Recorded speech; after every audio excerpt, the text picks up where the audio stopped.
नमस्ते।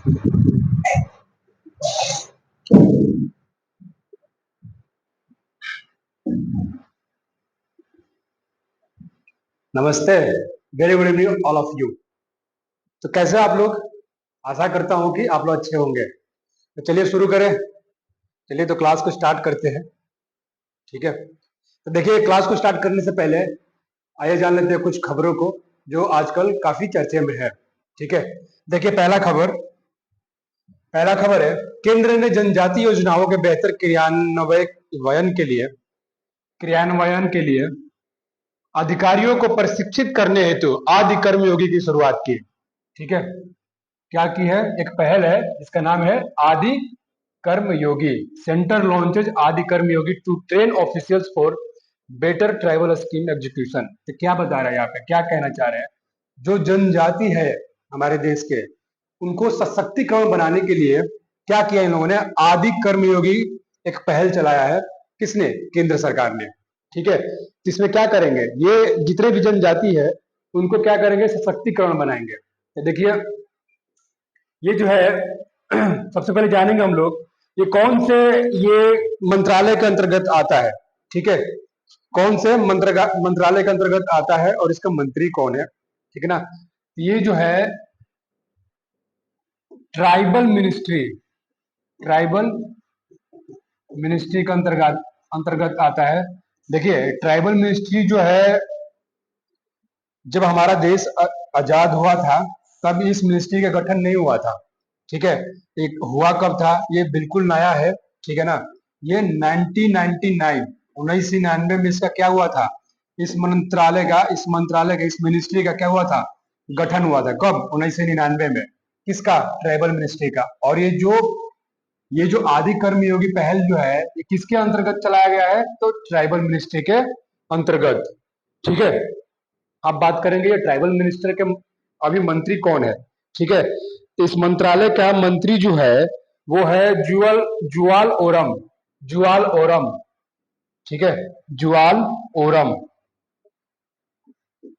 जुआल ओरम। ठीक है, ट्राइबल मिनिस्ट्री कौन है? जुआल ओरम। ठीक है, तो किसकी बात हो रही है? जनजाति की। ठीक है, ये पहला न्यूज है, जनजाति की बात हो रहा है। तभी देखिए हमारे देश में टोटल कितनी जनजातियां हैं? Total total 75। ठीक है, और इस जनजातियों में सबसे ज्यादा जिसकी जनसंख्या जिसकी है उस जनजाति का नाम है भील। क्या है? भील जनजाति। और सबसे ज्यादा ये कहाँ रहते हैं? एमपी में, यानी मध्य प्रदेश में। ठीक है, इसमें इतना ही है। ठीक है ना, कितने हैं? तो टोटल एक ग्रुप है इनका, particular vulnerable tribal groups, PVTG जिसको कहते हैं। पीवीटीजी जान लीजिए थोड़ा सा, ये भी क्या होता है? पीवीटीजी इसका फुल फॉर्म होता है particular vulnerable vulnerable tribal group. ठीक है, आईसी ग्रुप के अंदर जो है टोटल कितने ट्राइबल्स रहते हैं? 75। और इन 75 में सबसे ज्यादा जिसकी जनसंख्या है वो कौन है? सबसे ज्यादा जनसंख्या वाला भील। क्या है? भील। यह एक जनजाति है जिसका नाम भील है। ठीक है ना, ये सबसे ज्यादा ट्राइबल की जनसंख्या में सबसे ज्यादा यही है। ठीक है ना, तो देखिए हमने क्या क्या देखा इसमें, इस न्यूज में। आदि कर्मयोगी एक वो चलाया गया है, पहल है। किसका है? तो ट्राइबल मिनिस्ट्री का है। ट्राइबल मिनिस्ट्री का जो मिनिस्टर है कौन है? जुआल ओरम है। ठीक है, और ये ट्राइबल मिनिस्ट्री का गठन कब हुआ था? तो 1999 में हुआ था। ठीक है, अब देखिए पीवीटीजी एक एक क्या है? ग्रुप है जिसका फुल फॉर्म होता है पार्टिकुलर वर्नेलेबल ट्राइबल ग्रुप। ठीक है ना, इस ग्रुप में कितने कितने जनजाति है? 75। और इस 75 जनजाति में सबसे ज्यादा जिस जनजाति का जनसंख्या है उसका नाम क्या है? भील। और ये भील जनजाति सबसे ज्यादा कहाँ पाए जाते हैं? तो एमपी में। ठीक है, चलिए और इन्हीं लोगों को क्या सशक्तिकरण बनाने के लिए आदि कर्मयोगी स्कीम चलाया गया है। चलिए आगे। हाँ, दूसरा न्यूज है, भारतीय राष्ट्रीय राजमार्ग प्राधिकरण ने देश का पहला वन्य जीव सुपरफास्ट कॉरिडोर बनाया है, जो दिल्ली मुंबई एक्सप्रेसवे के 12 किलोमीटर के हिस्से में फैला है, जो रणथंबोर टाइगर रिजर्व के बफर जोन से होकर गुजरता है। कौन सा? रणथंबोर टाइगर रिजर्व, यानी राजस्थान में पड़ता है। देखिए, ये जो कॉरिडोर है दिल्ली से मुंबई एक्सप्रेसवे के अंदर आएगा। ठीक है, कहने का मतलब है इस न्यूज में कहना ये चाह रहा है कि एक एक्सप्रेसवे बन रहा है जो दिल्ली से कहा जा रही है, मुंबई जा रही है, और उसी बीच में जो दिल्ली से मुंबई एक्सप्रेसवे बन रहा है उसी बीच में एक जगह है जिसका नाम है रणथंबोर टाइगर रिजर्व। वो कहाँ पड़ता है? राजस्थान में। तो वो एरिया 12 किलोमीटर का ऐसा एरिया है जहां पर क्या करेंगे ये लोग ओवर ब्रिज बनाएंगे। वो जंगल का एरिया है, तो जंगल के एरिया को वो क्या कहते हैं, रोड ऐसे समतल ना बना के ओवर ब्रिज बनाएंगे। ओवर ब्रिज के ऊपर से क्या करेंगे, उस रोड पे निकालेंगे। क्यों निकालेंगे? ताकि जो जो जंगल में जानवर रह रहे हैं, या ये कह लीजिए रणथंबोर टाइगर रिजर्व में जो जानवर रह रहे हैं, उन जानवरों की कोई आने जाने में कोई असुविधा ना हो। क्या ना हो? असुविधा ना हो, मतलब आसानी से इस पार से उस पार नीचे से ही निकल जाएंगे, और रोड पे गाड़ियां भी कहीं रुकेगी नहीं। और इससे एक और चीज हो सकता है कि अगर मान लीजिए कि अगर जंगल को घेर दिया गया, बीचों बीच रोड निकाल दिया गया, तो जंगल में उस तरफ के जानवर रोड पे आ जाएंगे। हो सकता है इससे गाड़ियों का दुर्घटना होगा, इससे इससे जानवरों की भी डेथ होगी, बहुत ज्यादा हानि होगी। इससे बचने के लिए क्या किया उन लोगों ने, उस 12 किलोमीटर के एरिया में एक ओवरब्रिज बना देंगे, ताकि अंदर से उसके नीचे से क्या होगा, जानवर आसानी से एक मतलब इस साइड और उस साइड जा सकेंगे। ठीक है, यही है 12 किलोमीटर का। कहाँ पे? तो ये रणथंबोर टाइगर रिजर्व के बफर जोन से होकर गुजरेगा। ठीक है ना? और क्या ये दिल्ली मुंबई एक्सप्रेसवे है। ठीक है, ठीक है। देखिए ऐसे एक्सप्रेसवे बनेगा। अब देखिए, और इधर भी जंगल है और इधर भी जंगल है।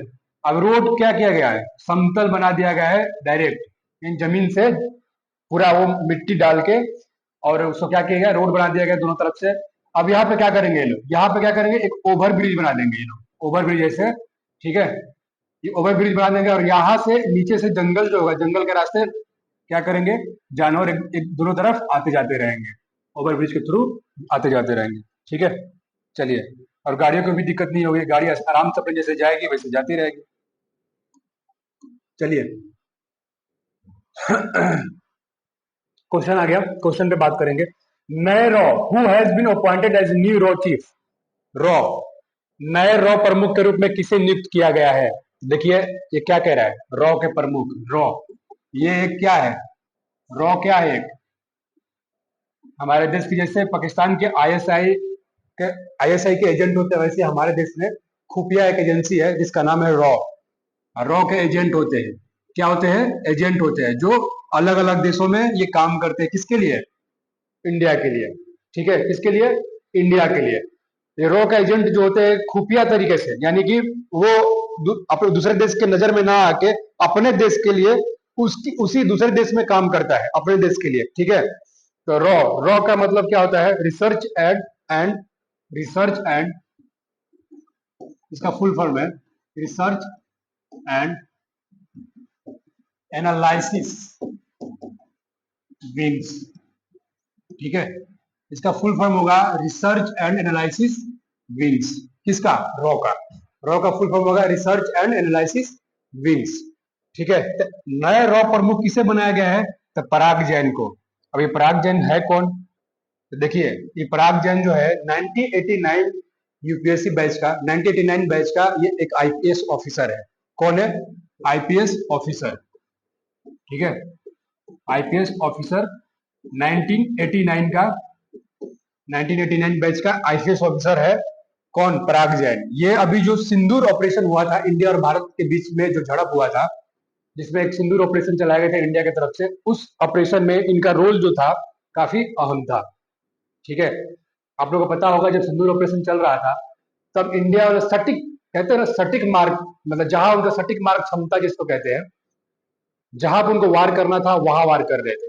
ठीक है, इससे क्या हो रहा था, पाकिस्तान की क्या कहते हैं, रीढ़ की हड्डी पे ज्यादा चोट आया था। कहने का मतलब कि वो जहां इंडिया वाले चाह रहे थे वही मार रहे थे। वो कैसे कैसे पॉसिबल हुआ, ये रॉक एजेंट हमारे कहाँ काम कर रहे थे, पाकिस्तान में। ठीक है, और सबसे ज्यादा अहम भूमिका किसकी थी, पराग जैन की। ये क्या कौन है, आईपीएस ऑफिसर 1989 बैच का। अभी क्या बना दिया गया इनको, नए रॉ प्रमुख। क्या नाम है इनका, पराग जैन। ठीक है, इस क्वेश्चन में इतना ही। आगे, कौन सा देश 2029 विश्व पुलिस और अग्निशमन खेलों की मेजबानी करने जा रहा है। क्वेश्चन है, 2029 में विश्व पुलिस और अग्निशमन खेलों की मेजबानी करने जा रहा है। Which country is going to host 2029 world police and fire games. तो देखिए, ये जो है ये वर्ल्ड में होता है। कब से हो रहा है, 1985 से। ठीक है, कब से हो रहा है, 1985 से स्टार्ट हुआ है। 1985 से स्टार्ट हुआ है। ये हर 2 साल पे होता है। हर 2 साल पे ये गेम आयोजित होता है, आयोजन होता है कहीं ना कहीं। ठीक है, अलग अलग देशों में। तो अभी जो 2029 में होने वाला है, वो कौन सा संस्करण होगा, वो 20वां संस्करण होगा। कौन सा संस्करण होगा जो 2029 में होगा, वो कौन सा होगा, तो 20वां संस्करण होगा। ठीक है, और किसको मेजबानी मिली है, भारत को। किसको मिला है, भारत को। ये हर 2 साल पे होता है। ठीक है ना, और 20वां संस्करण जो है, मेजबानी किसको मिला है, भारत को। और कब होगा ये, 2029 में। विश्व पुलिस और अग्निशमन खेलों की मेजबानी कौन करेगा, तो भारत। ठीक है, और ये हर 2 साल पे होता है। टोटल अभी तक 20 बार हो चुका है, सॉरी, टोटल अभी तक 20 बार हो चुका है। देखिए, तो ये जो होगा भारत में होगा, वो कहाँ होगा, इसकी सूचना अमित शाह जी ने दिया है। और ये कहाँ होगा, अहमदाबाद में। अमित शाह के जाके आप लोग देखिएगा, कल का ट्वीट देखिएगा उनका। अमित शाह ने ट्वीट किया है कि हम ये क्या कहते हैं, we are going to host 2029 world police and fire game. कौन किया है, अमित शाह ने ये कहा है कि अहमदाबाद में ये होगा। अहमदाबाद कहाँ है, गुजरात में। कहाँ है, गुजरात में। ठीक है, अभी तक देखिए 2029 का जो है, 2029 का जो संस्करण होगा कौन करेगा, भारत करेगा। और अभी तक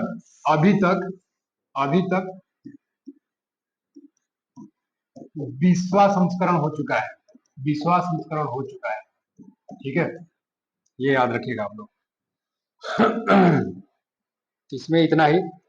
ठीक है, अच्छा, एक और चीज है।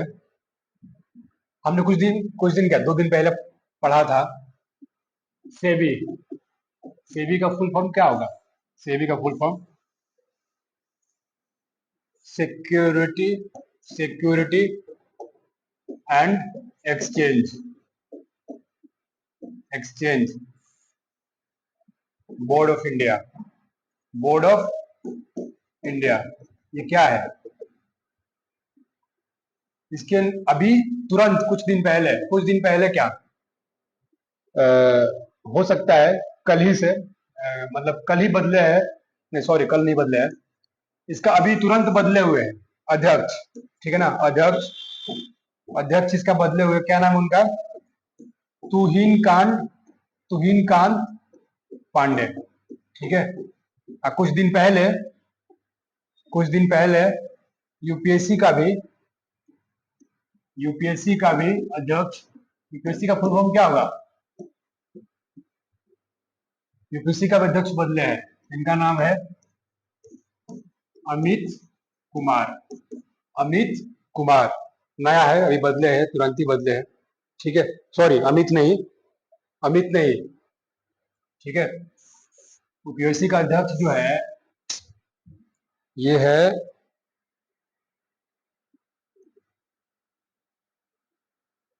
यूपीएससी के जो अध्यक्ष है नया वाले, इनका नाम है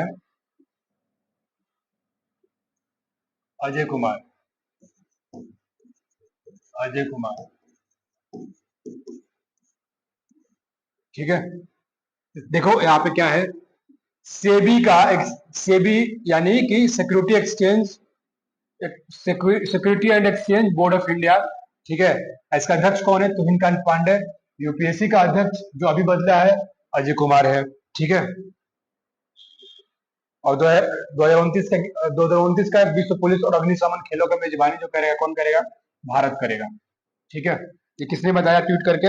अमित शाह ने, ठीक है। चलिए इसमें इतना ही, आगे।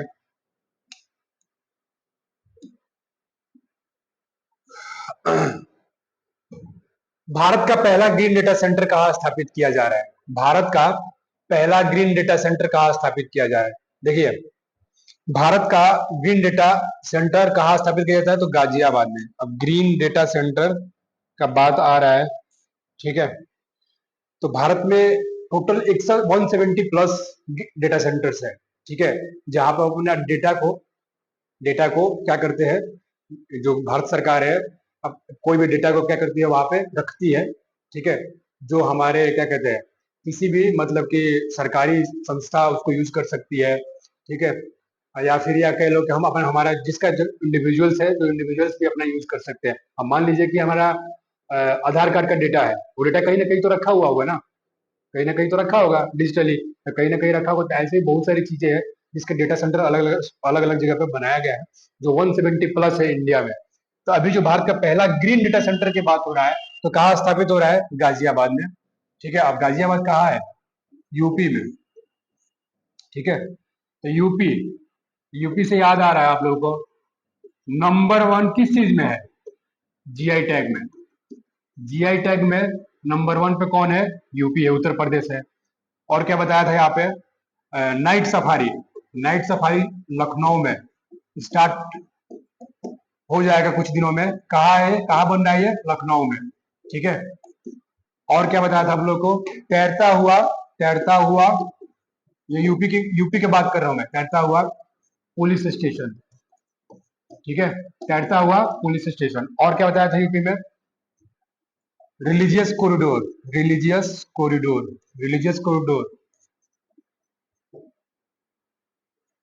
यानी कि धार्मिक गलियारा, हिंदी में इसको क्या कहेंगे? धार्मिक गलियारा, ठीक है। कहाँ बन रहा है? ये सब यूपी में बन रहा है, ठीक है ना। रिलीजियस कॉरिडोर, नाइट सफारी, तैरता हुआ पुलिस स्टेशन, ये कहाँ बना था? जहाँ कुंभ लगा था ना, महाकुंभ, कहाँ पे? प्रयागराज में। तो वहां पे तैरता हुआ पुलिस स्टेशन बनाया गया था, और जीआई टैग में नंबर वन पे है ही। अभी कुछ दिन पहले की लखनऊ के खान पान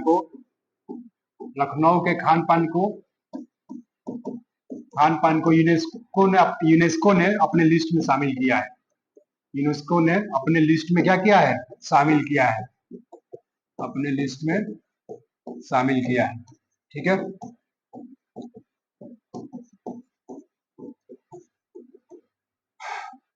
चलिए आगे, इसमें इतना ही। सुगम्य भारत ऐप, ऐप, ठीक है।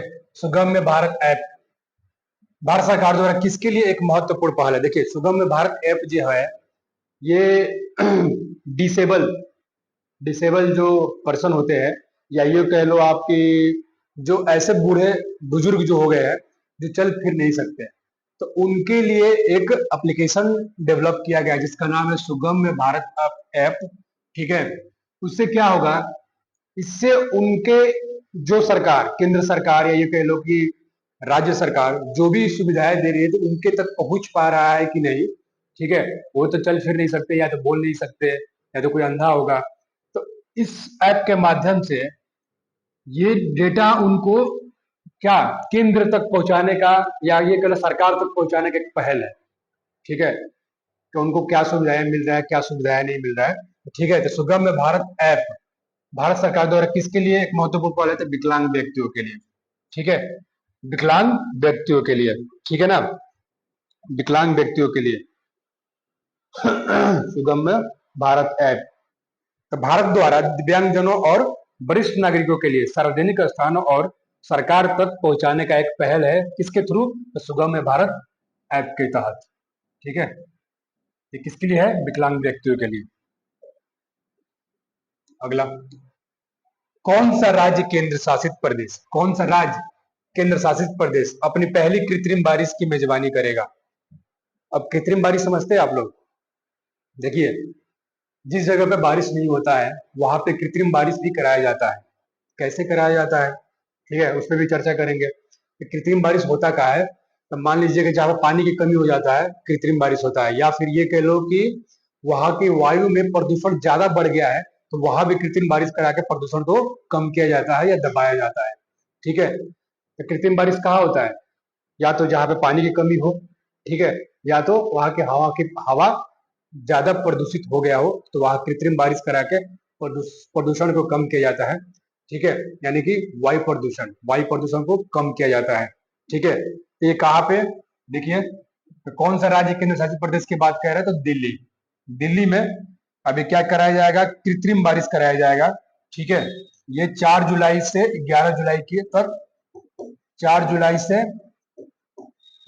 आने वाला 4 जुलाई से 11 जुलाई के बीच में कृत्रिम बारिश कराया जाएगा। अगर किसी को देखना है कृत्रिम बारिश कैसे होता है, तो 4 जुलाई से 11 जुलाई के बीच में वो दिल्ली पहुंच सकते हैं। ठीक है, वो कृत्रिम बारिश देख लेंगे कैसे होता है। देखिए, बादल के ऊपर एरोप्लेन ले जाके, ठीक है, बादल के ऊपर क्या किया जाता है? जहाज या हेलीकॉप्टर कह लो या एरोप्लेन ले लो, चार्टर प्लेन ले लो, करके क्या करेंगे ये लोग?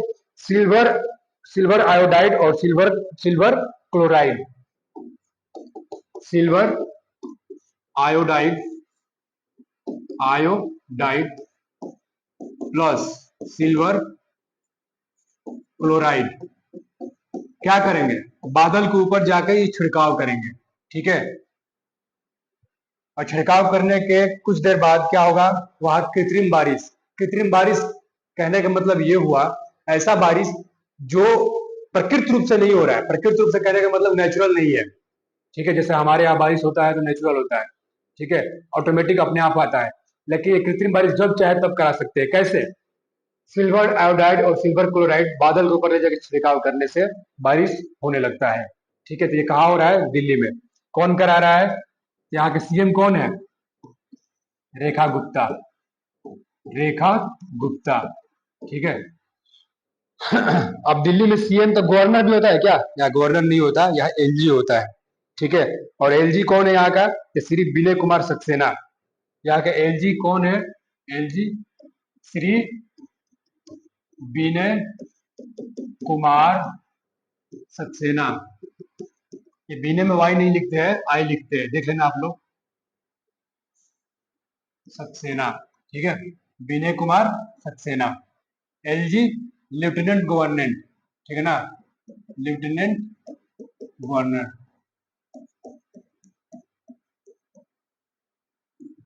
यही है। ठीक है, इसमें कुछ अब बचा नहीं है। चलिए आगे।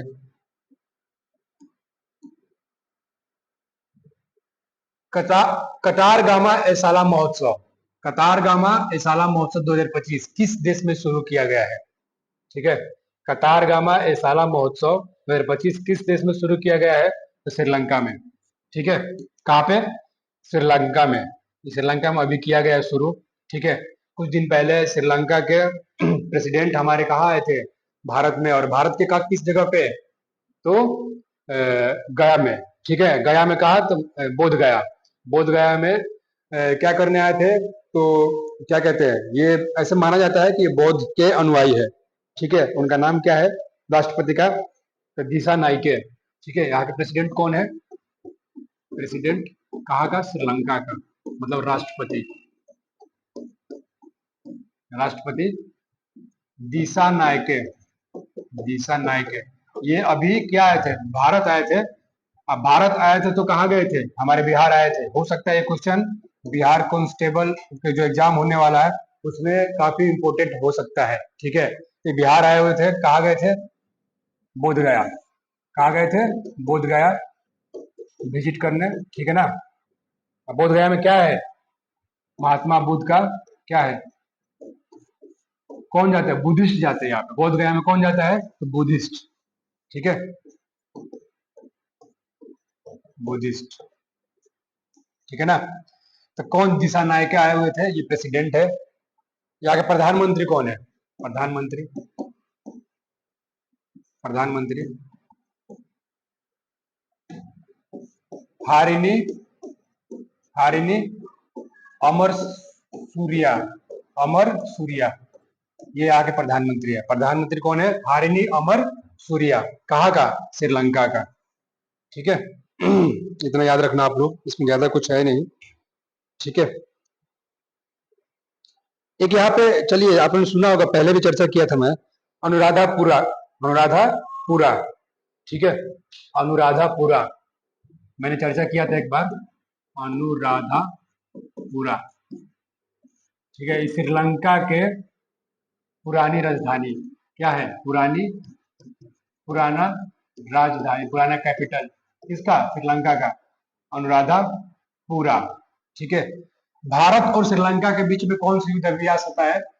सिलिनेक्स, सिलिनेक्स। ठीक है, भारत और श्रीलंका के बीच, श्रीलंका के बीच युद्ध अभ्यास, युद्ध अभ्यास। कौन सा युद्ध अभ्यास? सिलिनेक्स। इसके बीच, भारत और श्रीलंका के बीच। इसमें और क्या बताओ?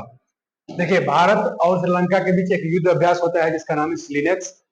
श्रीलंका के प्रेसिडेंट का नाम है दिशा नायके। इसका प्रधानमंत्री का क्या नाम है? हारिनी अमर सूर्या। ठीक है, यहाँ के प्रधानमंत्री का क्या नाम है? हारिनी अमर सूर्या। ठीक है, और श्रीलंका का जो पुराना कैपिटल है उसका नाम है अनुराधापुरा। हाल ही में दिशा नायके जो राष्ट्रपति है वो भारत विजिट करने आए थे। भारत विजिट करने आए थे तो ये बिहार भी आए हुए थे, यानी हमारे यहाँ आकर कहा गए थे? बोध गया। ठीक है, चलिए आगे। केंद्रीय गृह मंत्री अमित शाह किस राज्य में राष्ट्रीय हल्दी बोर्ड का उद्घाटन करेंगे? केंद्रीय मंत्री अमित शाह किस राज्य में राष्ट्रीय हल्दी बोर्ड का? तेलंगाना में। ठीक है, union home minister Amit Shah to inaugurated national turmeric board in which state? देखिए, हर चीज का कहीं ना कहीं बोर्ड होता है। ठीक है, और उस पर डिस्कस करेंगे हम लोग। तो अभी जो टर्मेरिक बोर्ड की बात हो रही है ये कहाँ है? तेलंगाना में। तेलंगाना के कौन सी जगह पर है ये? निजामाबाद, निजामाबाद। तेलंगाना के निजामाबाद एक जगह है, निजामाबाद। वहीं पे क्या है? तो हल्दी का, हल्दी बोर्ड कहाँ पे है? निजामाबाद में, वो तेलंगाना स्टेट में है। ठीक है, वैसे ही मसाला, ऐसे ही हमारे देश में मसाला, रबड़, इन दोनों का बोर्ड कहाँ है? केरला, केरल में। ठीक है, चाय का, चाय बोर्ड, चाय का बोर्ड कहाँ है? ठीक है, तो चाय का बोर्ड है पश्चिम बंगाल में। ठीक है, पश्चिम बंगाल में।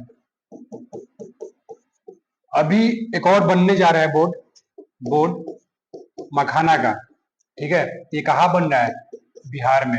अभी बना नहीं है, ये तैयार हो रहा है, बन गया है ऑलमोस्ट। ठीक है, तो मसाला हो गया, रबड़ का, मसाला रबड़ का केरल में है। ठीक है, चाय का कहाँ है? पश्चिम बंगाल में है, और मखाना का बिहार में। अब अभी किसका? तो टर्मरिक बोर्ड कहाँ? टर्मरिक, टर्मरिक यानी हल्दी बोर्ड कहाँ पे? तो तेलंगाना में। और तेलंगाना की कौन सी जगह पे? निजामाबाद में। ठीक है, और कोई बोर्ड छूट रहा है क्या? हाँ, कॉफी, कॉफी होगा एक, कॉफी का, कॉफी, कॉफी का बोर्ड ऑब्वियस सी बात है कर्नाटक में। ठीक है, बागवानी का, बागवानी का, बागवानी का बोर्ड जो है गुरुग्राम में है, गुरुग्राम में। बस इतना ही है, ज्यादा, इससे ज्यादा नहीं। नोट डाउन कर लेना हो सके तो आप लोग। मसाला रबड़ का केरल में है, चाय का पश्चिम बंगाल में, मखाना का बिहार में, कॉफी का कर्नाटक में, बागवानी का गुरुग्राम में, और हल्दी का बोर्ड कहाँ है? तेलंगाना में। ठीक है,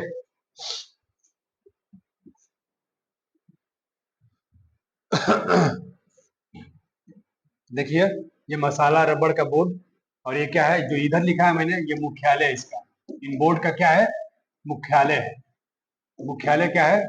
मसाला रबड़ बोर्ड का मुख्यालय केरल में है, चाय बोर्ड का मुख्यालय पश्चिम बंगाल में है, मखाना बोर्ड का मुख्यालय बिहार में है, और कॉफी बोर्ड का मुख्यालय कर्नाटक में है, ठीक है, हेडक्वार्टर जिसको कहते हैं। और बागवानी का मुख्यालय गुरुग्राम में है। और हल्दी बोर्ड का मुख्यालय तेलंगाना में यानी निजामाबाद में है। ठीक है, चलिए इसमें इतना ही। आगे, किस संगठन ने सूखे की लागत पर एक रिपोर्ट प्रकाशित की है? ठीक है, किस संगठन ने? तो इस कौन किया है? तो OECD। ठीक है, OECD, OECD ने क्या किया है? ये रिपोर्ट जारी किया है। ठीक है, सूखे पे। ठीक है ना, ये सूखा क्या है? सूखे की लागत पर एक रिपोर्ट। तो किसने किया है? OECD ने। OECD, OECD का फुल फॉर्म होता है organisation for economic cooperation development. ठीक है, ऑर्गेनाइजेशन फॉर ऑर्गेनाइजेशन फॉर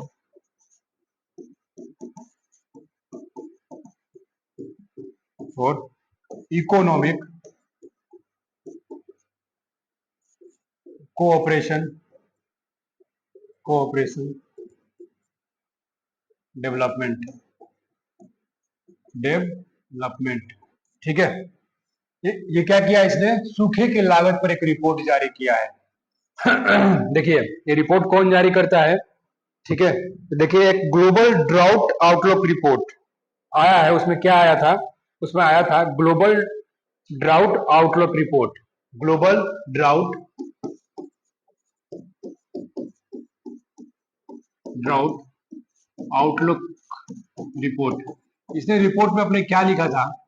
सूखे से जो हमें नुकसान होता है, इकोनॉमिकली नुकसान। ठीक है, नुकसान किस चीज से नुकसान? इकोनॉमिकली। ठीक है, नुकसान जो था वो 3% से बढ़कर 3% से बढ़कर इस रिपोर्ट में आया है। 3% से बढ़कर कितना हो गया है?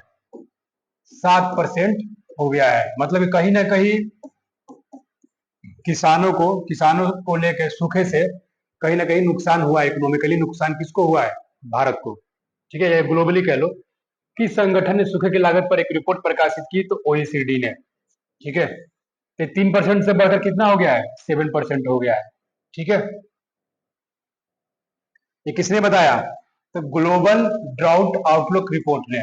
लेकिन इस सूखे की लागत पर एक रिपोर्ट प्रकाशित की है, उसने किसने किया है? OECD ने। इसका फुल फॉर्म होता है organisation for economic cooperation development. इसमें इतना ही। आगे,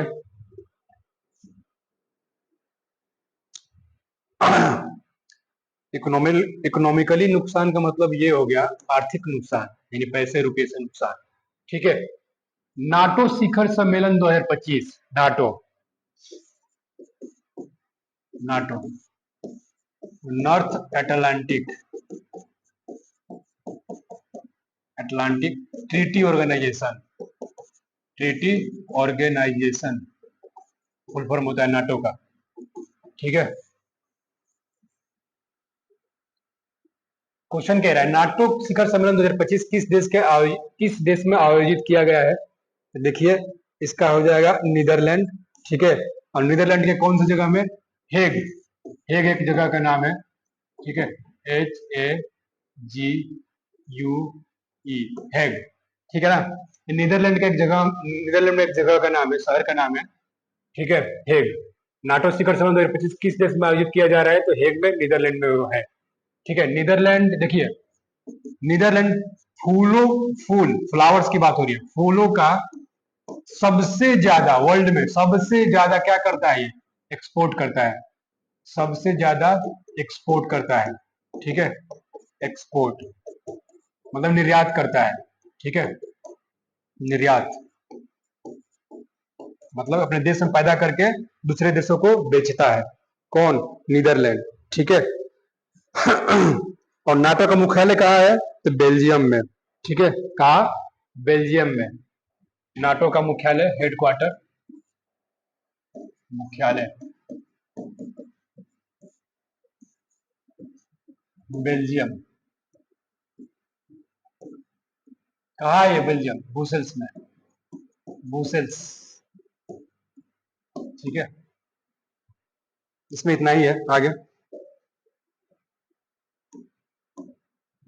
K6 hypersonic submarine launch ballistic missile किस संगठन द्वारा विकसित की गई है? केसिक हाइपरसोनिक। अब केसिक केसिक्स तो है, लेकिन हाइपरसोनिक के बात है तो आप लोग डिस्कस ऑलरेडी कर चुका। हाइपरसोनिक मिसाइल्स या हाइपरसोनिक बैलिस्टिक मिसाइल वो मिसाइल होता है जो साउंड के 5 गुना ज्यादा, मतलब जैसे मैं बोल रहा हूँ और आप सुन रहे हो, उसके 5 गुना ज्यादा स्पीड से ही मार करता है। ठीक है, तो साउंड के 5 गुना ज्यादा हाइपरसोनिक। हाइपरसोनिक का मतलब यही होता है साउंड के 5 गुना ज्यादा। सबमरीन लॉन्च बैलिस्टिक मिसाइल किस संगठन द्वारा? तो डीआरडीओ। डीआरडीओ कहाँ का संगठन है? इंडिया का। इंडिया का फुल, इसका डीआरडीओ फुल फॉर्म होता है डिफेंस रिसर्च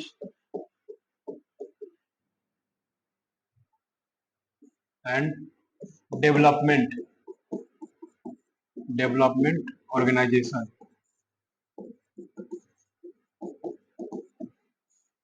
ठीक है, डीआरडीओ का एक इसका गठन कब हुआ था? गठन 1958 में। 1958 में डीआरडीओ का गठन। ठीक है, इसके अभी हेड कौन है? डीआरडीओ का चीफ कौन है? कामत। कामत। ठीक है, डीआरडीओ के हेड कौन है? तो एस बी कामत यानी चेयरमैन। ठीक है, कामत, एस भी कामत। कामत।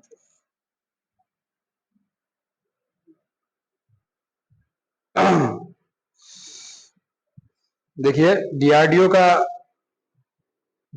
है डीआरडीओ जो है हमारे देश का डिफेंस सिस्टम है, या ये कह लो आपको जितने भी आर्मी हो गया, एयरफोर्स हो गया, नेवी हो गया, इसमें डीआरडीओ का बहुत ज्यादा योगदान है।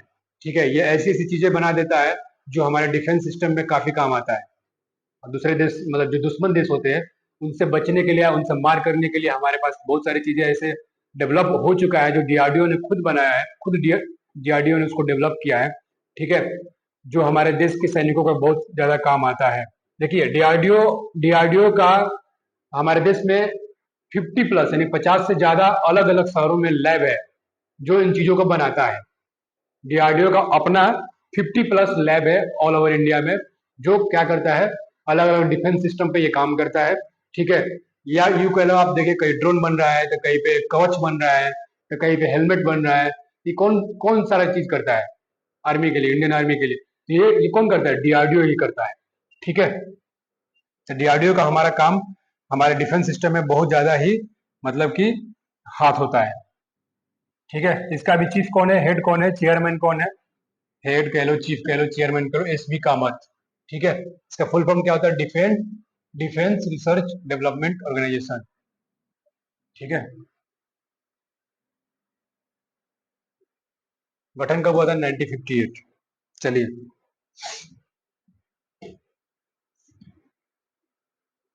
इसमें इतना ही। आगे ये बताया था ना आप लोगों को, 50+ lab, 50+ lab all over India. All over India मतलब एक ही जगह से नहीं बनता, ये सारी चीजें अलग अलग लैब से तैयार होता है।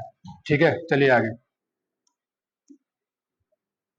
माले महादेश्वर वन्य जीव अभयारण्य किस राज्य में स्थित है? माले महादेश्वर वन्य जीव अभयारण्य। देखिए, इतने सारे वन्य जीव अभयारण्य भारत में है, हमारा सबको याद करना मुश्किल है। ठीक है, लेकिन फिर भी जितना है, जितना बताया जा रहा है, उसको आप लोग क्या करो, कंठस्थ कर ही लो।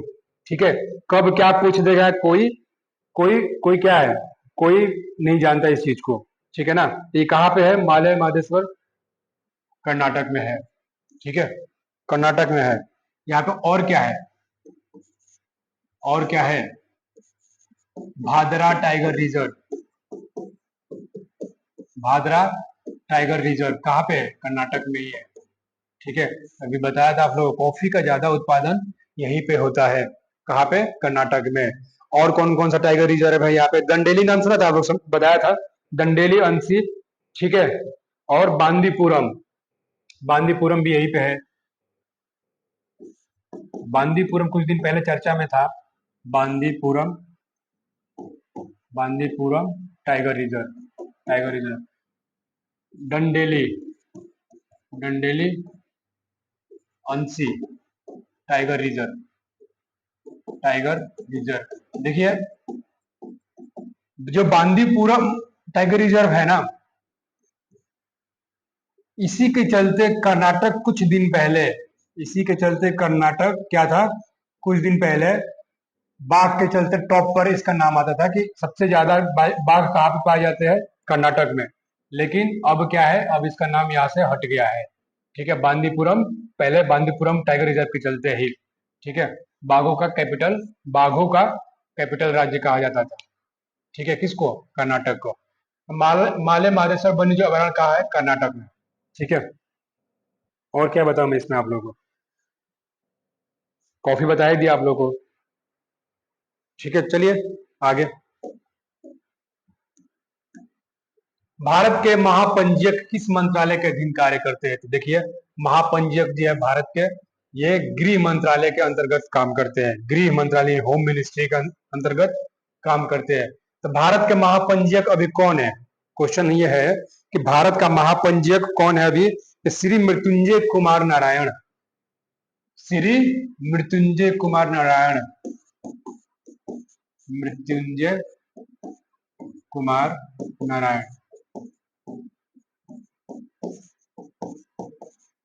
ठीक है, बस इतना ही याद करना आप लोग इसमें।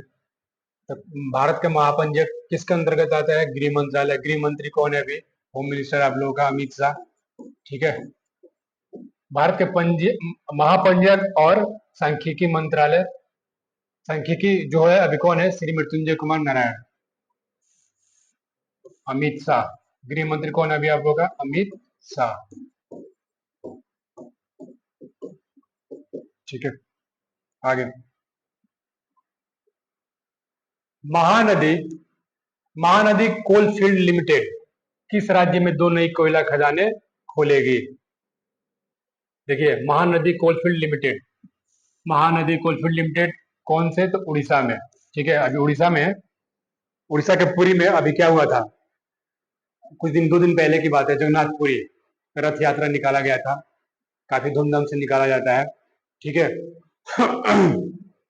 तो वहां पे काफी भीड़ हुआ था और अच्छा सा हुआ, जो भी रथ यात्रा निकाला गया, रथ यात्रा काफी अच्छे से हुआ वहां पे, और काफी श्रद्धालुओं ने वहां पे पार्टिसिपेट किया, लोग गए हुए थे वहां पे। ठीक है, और इसके लिए रेलवे, इंडियन रेलवे ने काफी सुविधाएं दिया था, एप्लीकेशन एप्लीकेशन लॉन्च किया था। ठीक है, उस एप्लीकेशन के थ्रू क्या था, उस एप्लीकेशन के थ्रू आपको रहने का, कौन कौन सी जगह घूम सकते हो, कहाँ कहाँ आपको क्या कहते हैं, ठहरने का स्थान कहाँ है, ठीक है, स्टेशन पे कहाँ आप रुक सकते हो, कौन कौन सी जगह घूमने का है वहाँ पे, ये सारी चीजें उस एप्लीकेशन के माध्यम से बताया गया था। ठीक है, उसको, उसका नाम क्या दिया था एप्लीकेशन का, आर कोर यात्रा, आर कोर यात्रा। ठीक है, आर कोर यात्रा। ठीक है, कहाँ पे, ये उड़ीसा में, उड़ीसा में, उड़ीसा के पुरी में, जो जगन्नाथपुरी, जगन्नाथपुरी रथ यात्रा के लिए सारी चीजें व्यवस्था की गई थी। ठीक है, चलिए इसमें इतना ही। अच्छा चलिए ये बताइए, उड़ीसा का अभी सीएम कौन है, उड़ीसा का सीएम मोहन चंद्र मांझी, मोहन चंद्र मांझी। ठीक है, सीएम यानी चीफ मिनिस्टर कौन है, मोहन चंद्र मांझी। मोहन चंद्र, मोहन चंद्र है कि मोहन चरण है, चरण, मोहन चरण मांझी, चरण मांझी। तो यहाँ का गवर्नर कौन है, गवर्नर, गवर्नर कौन है यहाँ का, हरि बाबू कम भामपाती, हरि बाबू, हरि बाबू, हरि बाबू कम भामपाती, कम भामपाती, हरि बाबू कम, ये कौन है, राज्यपाल, गवर्नर को ही राज्यपाल कहा जाता है हिंदी में। ठीक है, तो सीएम कौन है, मोहन चरण मांझी, हरि बाबू कम भामपाती गवर्नर है यहाँ का। आगे चलिए जी, क्वेश्चन का अंत हो चुका है। चलिए आज के लिए इतना ही। चलिए अगला, अगला सब्जेक्ट, अगला मतलब कि अगला भाग हम लेके कल आएंगे फिर। आज के लिए थैंक यू सो मच।